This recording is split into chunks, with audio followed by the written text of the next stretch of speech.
Welcome back to my YouTube channel. आज हम पढ़ेंगे क्लास 12 की एक्सरसाइज नंबर 7.2। उसके क्वेश्चन नंबर 1 से 25 तक मैं आपको पहले की वीडियो में बता चुकी हूँ और उसके फॉर्मूले भी पहले की वीडियो में अपलोड कर चुकी हूँ, आप वहाँ से देख सकते हैं। आज हम पढ़ेंगे क्वेश्चन नंबर 26 से। तो क्वेश्चन नंबर 26 देखो, cos under root x upon under root x. तो अंडर रूट को हम क्या बोलते हैं, वर्गमूल भी बोल देते हैं। तो कॉस समाकलन का चिन्ह लगा दिया, माना आई बराबर समाकलन का चिन्ह और इधर dx लगा दिया। तो अंडर रूट एक्स बराबर क्या मान लो, t मान लो। तो इसका x के सापेक्ष क्या कर दिया, अवकलन कर दिया। तो dt अपॉन डी एक्स। अब अंडर रूट एक्स को क्या लिख सकते हैं, x की पावर 1/2। तो x की पावर 1/2 का अवकलन क्या होता है, x की पावर 1/2 का अवकलन होता है n इंटू एक्स की पावर n-1, यानी 1/2 एक्स की पावर एन का अवकलन क्या होता है, एन इंटू एक्स की पावर n-1। तो यहाँ पे एन क्या है, 1/2। तो 1/2 इंटू एक्स की पावर 1/2 -1। तो देखो 1/2 इंटू एक्स की पावर 1/2 -1 आ गया। तो 1/2 इंटू एक्स की पावर 1/2 में से -1 गया तो 1/2 एक्स की पावर -1/2। एक में से आधा गया तो क्या बचता है, आधा। 1/2 में से 1 घटाएंगे तो 1/2। और एक यहाँ पे 1/2 या एक में से बड़ी संख्या कौन है, एक है। यानी एक और आधा में से बड़ी कौन सी होती है, एक होती है। एक और 1/2 में बड़ी संख्या एक की है, तो एक के पहले कौन सा चिन्ह है, माइनस का। तो इसलिए यहाँ पे क्या आया, माइनस आया। ठीक है, 1/2 एक्स की पावर -1/2। अब एक्स की पावर -1/2 अगर नीचे आएगी तो इसका क्या हो जाएगा, चिन्ह क्या हो जाएगा, चेंज हो जाएगा। चिन्ह क्या हो जाएगा, बदल जाएगा। पहले माइनस का था ऊपर, अब नीचे आगे इसका चिन्ह क्या हो जाएगा, प्लस। तो 1/2 एक्स की पावर 1/2। समझ में आया इतना। अब 1/2 एक्स की पावर 1/2 को अपन ऐसे भी लिख सकते हैं, एक्स की पावर 1/2 को हम ऐसे भी लिख सकते हैं, अंडर रूट एक्स भी लिख सकते हैं। तो 1/2 under root x d x बराबर डी टी। अब यहाँ पे हम देखो d x upon under root x है, ये क्या है, d x upon under root x की फॉर्म में है। तो इस फॉर्म में लाने के लिए हमको क्या करेंगे, इधर दोनों साइड 2 से गुणा कर दो। ठीक है, तो 2 से 2 कट गया। D x upon under root x बराबर क्या आ गया, 2dt। समीकरण 3 इस फॉर्म में क्यों लेके आया, इस फॉर्म में इसलिए लेके आए हम क्योंकि यहाँ पे जो दे रखा है क्वेश्चन में d x upon under root x इस फॉर्म में है। तो हमको जो यहाँ पे अंश होता है या हर होता है, जो क्वेश्चन में दे रखा होता है उस फॉर्म में लाना पड़ता है। तो समीकरण 2 और 3 की वैल्यू मैंने किस में रख दी, समीकरण 1 में रख दी। देखो अब देखो इसमें वैल्यू रखेंगे तो अंडर रूट एक्स को क्या मान लिया, टी। और d x upon under root x की वैल्यू क्या आ गई, 2dt। ठीक है, d x upon under root x की वैल्यू 2dt आ गई। कॉस अंडर रूट एक्स क्या हो गया, कॉस टी हो गया। समझ में आया। तो इसमें देखो वैल्यू रख दो, कॉस टी हो गया और क्या हो गया था, 2dt। तो 2 तो अचर है तो बाहर आ जाएगा, 2 cos t dt आ गया। समझ में आया, 2 cos t dt। अब cos t का समाकलन करने पे क्या आता है, sin t। समाकलन का चिन्ह हटते ही क्या हो जाता है, एक अचर पद जुड़ जाता है। तो क्या आ गया, 2 sin t प्लस c। तो ये क्या हो गया, t की वैल्यू क्या आ गई, अंडर रूट एक्स प्लस सी। टी की वैल्यू क्या मानी थी मैंने, अंडर रूट एक्स। तो 2 sin under root x plus C आ गया। अब देखो यहाँ से सब वापस से क्वेश्चन लिख दो, cos under root x upon under root x d x बराबर, आंसर क्या आया, 2 sin रूट एक्स प्लस सी। ये क्या हो गया अपना आंसर। समझ में आया। अगला क्वेश्चन देखो, माना आई बराबर समाकलन under root sine 2x cos 2x d x. ये क्या हो गया, समीकरण 1। तो माना साइन 2x बराबर टी, ये समीकरण 2 मान लो। दोनों का x के सापेक्ष अवकलन कर दो, sine 2x d T upon d x. तो देखो एक बार के लिए इसको 2x को भूल जाओ। अगर साइन x होता, केवल साइन कैपिटल x होता, उसका अवकलन क्या होता है, कॉस x होता है। ठीक है, तो ये क्या हो गया, इसको एक बार के लिए कैपिटल x मान लो, तो इसका क्या हो गया, कॉस कैपिटल x, यानी कॉस 2x हो गया इसका अवकलन। साइन 2x का अवकलन क्या हो गया, कॉस 2x हो गया। अब जो ये अंदर छोटी टर्म है 2x, अब इसके अंदर जो है 2x, इसका भी अवकलन करो। तो D upon x d x 2x का अवकलन करेंगे तो क्या आएगा, 2 dx अपॉन डी एक्स, यानी 2 इंटू 1 यानी 2 आ जाएगा। 2x का अगर हम अवकलन करें तो क्या आता है, 2 आएगा। dx अपॉन एक्स तो 1 आ जाएगा, 2 2 एकम 2, इसका अवकलन क्या आ गया, 2 आ गया। तो 2 cos 2x, देखो साइन इसको कैपिटल x मान लो, तो साइन cos कैपिटल x आ गया, यानी cos 2x आ गया। अब वापस से 2x का भी अवकलन कर दो, तो 2x का अवकलन करेंगे तो क्या आता है, 2 आता है। dt, तो देखो 2 cos 2x dx बराबर dt। अब क्वेश्चन में क्या दे रखा है, cos 2x dx चाहिए हमको केवल। तो इसलिए हमको क्या कर देंगे, दोनों साइड 2 का भाग दे देंगे, डिवाइड कर देंगे या भाग दे देंगे। 2 से 2 कट गया, dt अपॉन 2। अब समीकरण 2 और 3 की मान किस में रख दो, समीकरण 1 में रख दो। तो आई बराबर क्या हो जाएगा, देखो इसमें मान रखोगे तो देखो यहाँ पे क्या आएगा, समाकलन साइन 2x को क्या माना मैंने, टी माना, और कॉस 2x dx की वैल्यू क्या आ गई, dt अपॉन 2। ठीक है, तो देखो समाकलन under root t d T upon 2, इतना समझ में आया। अब देखो 1/2 तो अचर है, इसको मैंने बाहर निकाल लिया, और टी अंडर रूट टी को क्या लिख सकती हूँ मैं, टी की पावर 1/2, इतना समझ में आया। अब एक टी की पावर 1/2 का समाकलन करेंगे तो क्या आएगा, टी की पावर 1/2 प्लस 1 अपॉन 1/2 प्लस 1। क्यों, एक्स की पावर एन का समाकलन क्या होता है, एक्स की power n plus 1 upon n plus 1, x की पावर एन, तो यहाँ पे एन क्या है, 1/2, समझ में आया इतना। अब देखो 1/2 है, इधर टी की पावर 1/2, टी की पावर क्या है, 3/2 अपॉन 3/2, तो ये 2 से 2 कट गया, तो क्या बच गया, केवल 1/3 बच गया, समझ में आया। 1/3 टी की पावर 3/2 प्लस सी। अब मैंने टी क्या माना था, साइन 2x माना था, इधर देखो समीकरण 2 से टी की वैल्यू क्या है, साइन 2x, तो टी की वैल्यू मैं यहाँ साइन 2x रख दूंगी, तो 1/3 साइन 2x की पावर क्या हो गया, 3/2 प्लस सी। अब देखो दोबारा से क्वेश्चन को लिख दो, समाकलन under root sine 2x cos 2x dx बराबर, ये जो अपना आंसर है उसको लिख दो अब, 1/3 साइन 2x की पावर 3/2 प्लस सी, ये क्या हो गया अपना आंसर। इसको अपन ऐसे भी लिख सकते हैं, साइन की पावर 3/2 2x, ऐसे भी लिख सकते हैं उसको, ठीक है, एक ही बात है। अगला क्वेश्चन देखो, माना आई बराबर समाकलन का चिन्ह cos x upon under root 1 plus sine x d x.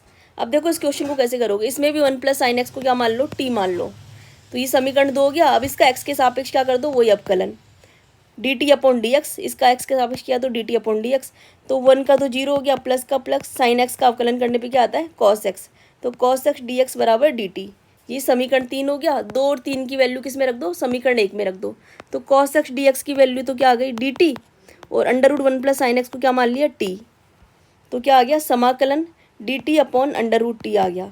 ठीक है, तो इसको अपन ऐसे भी लिख सकते हैं, डी टी अपॉन टी की पावर 1/2। ठीक है, अब समाकलन 1 अपॉन टी की पावर 1/2 डी टी की पावर 1/2 अगर ऊपर चल गया तो क्या हो जाएगा, 1 अपॉन टी की पावर 1/2 को अपन क्या लिख सकते हैं, टी की पावर -1/2 लिख सकते हैं ना।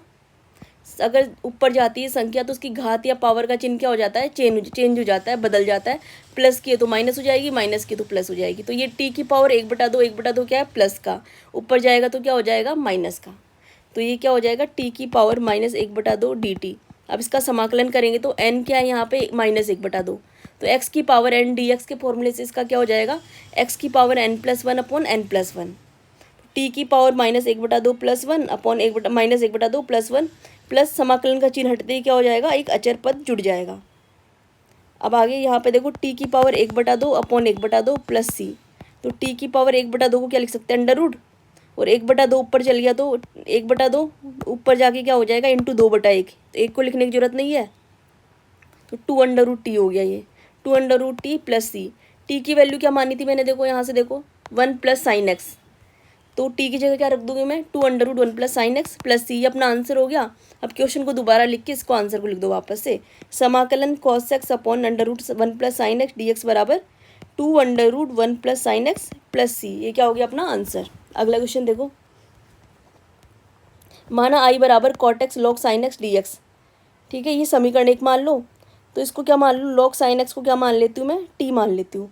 माना लॉग साइन एक्स बराबर टी, इसका एक्स के सापेक्ष अवकलन कर दो अब। ठीक है, D T upon d x, तो देखो एक बार के लिए इसको क्या मान लो, कैपिटल एक्स, क्या कैपिटल एक्स, तो लॉग कैपिटल एक्स का अवकलन क्या होता है, 1 अपॉन कैपिटल एक्स, तो क्या हो जाएगा, कैपिटल एक्स की जगह क्या रख दूंगी फिर, 1 अपॉन साइन एक्स, समझ में आया। एक बार के लिए इसको भूल जाओ, उसको क्या मान लो, कैपिटल एक्स, तो लॉग कैपिटल एक्स का अवकलन क्या होता है, 1 अपॉन कैपिटल एक्स, और कैपिटल एक्स की वैल्यू क्या है ये, साइन एक्स, तो 1 अपॉन साइन एक्स हो गया। ठीक है, लॉग साइन एक्स का अवकलन अभी क्या हो गया, 1 अपॉन साइन एक्स। अब जो इसके अंदर है इसका भी अवकलन होगा, साइन एक्स का अवकलन क्या होता है, कॉस एक्स, देखो इसको भूल जाओ एक बार के लिए, तो लॉग कैपिटल एक्स का अवकलन क्या होता है, 1 अपॉन एक्स होता है, 1 अपॉन कैपिटल एक्स होता है, और कैपिटल एक्स की वैल्यू क्या है यहाँ पे, साइन एक्स, तो 1 अपॉन साइन एक्स आ गया। ठीक है, अब जो इसके अंदर है इसका भी अवकलन कर दो, तो 1/sin x, उसके बाद में साइन एक्स का अवकलन करोगे तो क्या आएगा, कॉस एक्स डी एक्स। ठीक है, तो cos x upon sine x d x बराबर क्या हो जाएगा, डी टी, और cos x upon sine x क्या होता है, कॉट एक्स होता है, कॉट एक्स डी एक्स बराबर डी टी, ये समीकरण 3 हो गया। समीकरण 2 और 3 के मान किस में रख दूंगी, समीकरण 1 में। तो देखो लॉग साइन एक्स को तो मैंने क्या माना था, टी मान लिया, और कॉट एक्स डी एक्स की वैल्यू क्या आ रही है, cot x into d x की वैल्यू क्या आ रही है, डी टी आ रही है। इधर देखो कॉट एक्स डी एक्स की डी टी आ रही है। तो ये क्या हो गया, आई बराबर समाकलन का चिन्ह टी डी टी। अब टी का समाकलन करने पे क्या आता है, इसकी घात एक होती है, छुपी रहती है, यहाँ पे दिखाई नहीं देती। किसी भी घात या पावर हमेशा एक रहती है, छुपी रहती है, वो लिखते नहीं उसको हम। तो इसकी घात एक है, तो एक्स की पावर एन का समाकलन क्या होता है, एक्स की power n plus one upon n plus one. तो टी की पावर 2/2 यानी टी स्क्वायर अपॉन 2 प्लस सी। अब टी की वैल्यू क्या मानी थी मैंने, लॉग साइन एक्स। तो लॉग साइन एक्स का दोबारा से क्वेश्चन को लिख दो, cot x log sine x d x बराबर क्या हो जाएगा, टी की वैल्यू मैंने क्या रख दी, लॉग साइन एक्स, इसका होल स्क्वायर अपॉन 2 प्लस सी। ये क्या हो गया अपना आंसर, समझ में आया। टी की वैल्यू रख दी बस यहाँ से, टी स्क्वायर अपॉन 2 है ना, तो टी की वैल्यू लॉग साइन एक्स लिख दी, इसका पूरे का होल स्क्वायर अपॉन 2 प्लस सी। ये क्या हो गया अपना आंसर, समझ में आया। अगला क्वेश्चन देखो, माना आई बराबर sine x upon 1 plus cos x d x. इसको क्या मान लिया, समीकरण 1 मान लिया। माना 1 प्लस कॉस एक्स बराबर टी, ये समीकरण 2, इसका एक्स के सापेक्ष अवकलन कर दिया, तो 1 का तो 0 हो गया, कॉस एक्स का अवकलन क्या हो गया, minus sign x d x. समझ में आया। तो minus sign x d x बराबर डी टी।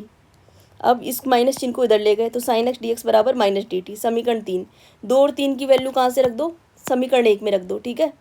तो आई बराबर क्या हो जाएगा, साइन एक्स डी एक्स की वैल्यू क्या हो गई, minus D T. Sign x d x की वैल्यू क्या हो गई, माइनस डी टी। और 1 प्लस कॉस एक्स की वैल्यू क्या हो गई, T, minus D T upon T, ठीक है। माइनस को बाहर निकाल लिया, और डी टी अपॉन टी, ये समाकलन का चिन्ह, माइनस को बाहर निकाल लिया, ये समाकलन का चिन्ह डी टी अपॉन टी। तो ये क्या हो गया, माइनस लॉग टी। ये क्या हो गया, minus log T. 1 upon T का समाकलन करोगे तो क्या आता है, लॉग टी। तो माइनस का जगह minus, minus log T plus सी। अब समाकलन के चिन्ह है, इसको हटाएंगे तो क्या आता है, एक कांस्टेंट या अचर पद आता है, प्लस सी। अब टी की वैल्यू यहाँ पे क्या है, 1 प्लस कॉस एक्स, ठीक है। टी की वैल्यू यहाँ पे क्या है, 1 प्लस कॉस एक्स।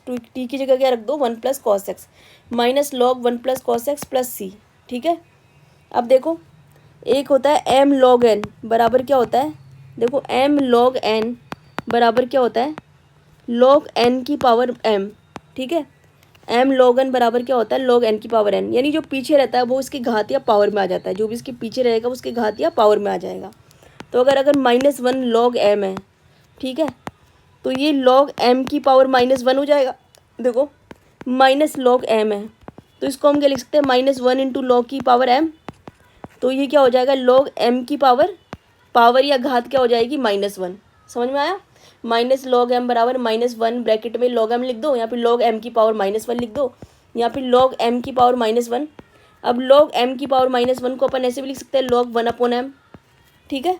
तो ऐसे ही देखो इसको क्या है, minus log 1 plus cos x है, तो इसमें लॉग 1 प्लस कॉस एक्स की पावर क्या हो जाएगी, -1, ठीक है। ये यहाँ माइनस हट के इधर घात यहाँ पे लग जाएगी -1, और इसकी घात -1 हो जाएगी। इसका मतलब ये क्या हो जाएगा, 1 अपॉन में आ जाएगा। इसको एक बार के लिए m मान लो, तो माइनस लॉग m है, तो लॉग m की पावर क्या हो जाएगी, -1, ठीक है। लॉग 1 प्लस कॉस एक्स की पावर क्या हो जाएगी, -1। लॉग 1 प्लस कॉस एक्स की पावर क्या हो जाएगी, -1। तो लॉग 1 प्लस कॉस एक्स की पावर -1 है, तो ये क्या हो जाएगी, नीचे आके क्या हो जाएगा, 1 अपॉन। समझ में आया। इसकी पावर -1 प्लस सी, और इसकी घात -1 है, इसका मतलब नीचे आके इसकी घात क्या हो जाएगी, एक घात को हम लिखते नहीं है, ठीक है। नीचे आएगी तो इसकी घात चिन्ह चेंज हो जाएगा, ये +1 हो जाएगा -1 से। तो 1 प्लस कॉस एक्स की पावर -1 को क्या लिख सकता है, log 1 upon 1 plus cos x plus सी। ये क्या हो गया अपना आंसर, समझ में आया।